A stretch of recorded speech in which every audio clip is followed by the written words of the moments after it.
Okay, guys. So my name is Jay, and I'm from the east coast of Canada. And I was in Korea for 12 years, and I got there in 1999, which was kind of just prior to the internet getting into Korea and really expanding throughout the world and specifically in the U.S.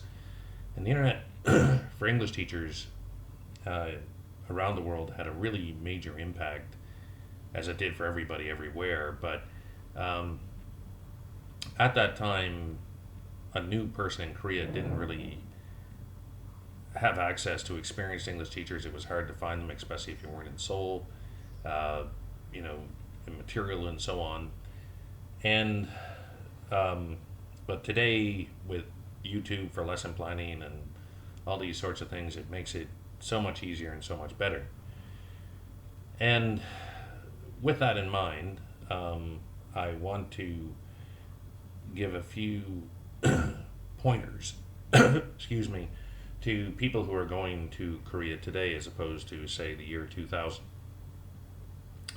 So, in today, if you are going to go to Korea for the first time and you don't really know much about it, everything is online.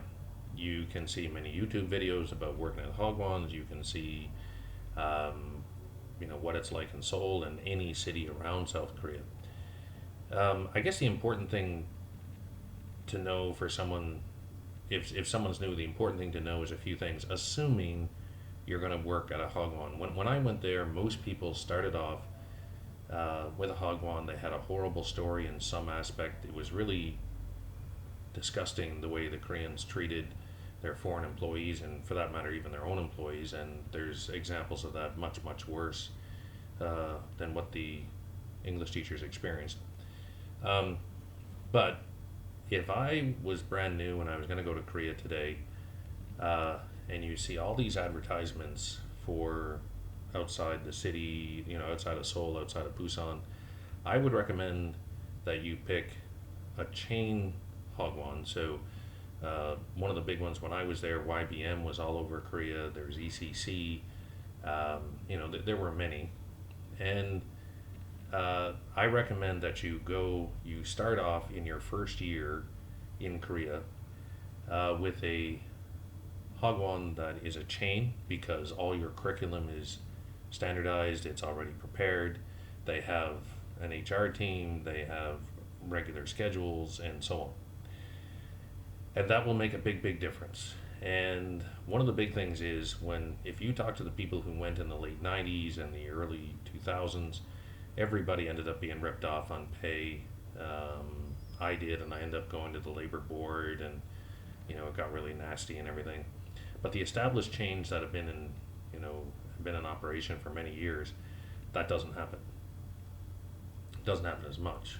Um, so I recommend that you start off with a chain, and also one of the things you can ask is how many students they have and how many teachers have been there for more than a year. Because if they're not established and they're not standardized, then you'll see a high turnover in staff. If they don't have many students, that means they're unstable. Uh, and if you go to an independent center and they don't have many students, then often the guy doesn't want to pay you. Then you have to go to the labor board and so on.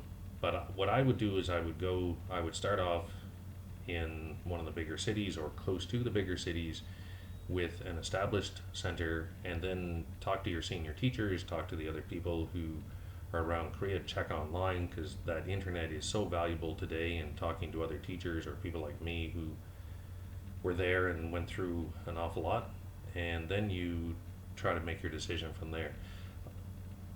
Then if you spend a year in an academy, you can try to apply to some of the universities that are in that area, where for the universities you only work, say, 3-4 hours a day, and you have 5-6 months holidays, depending on the university.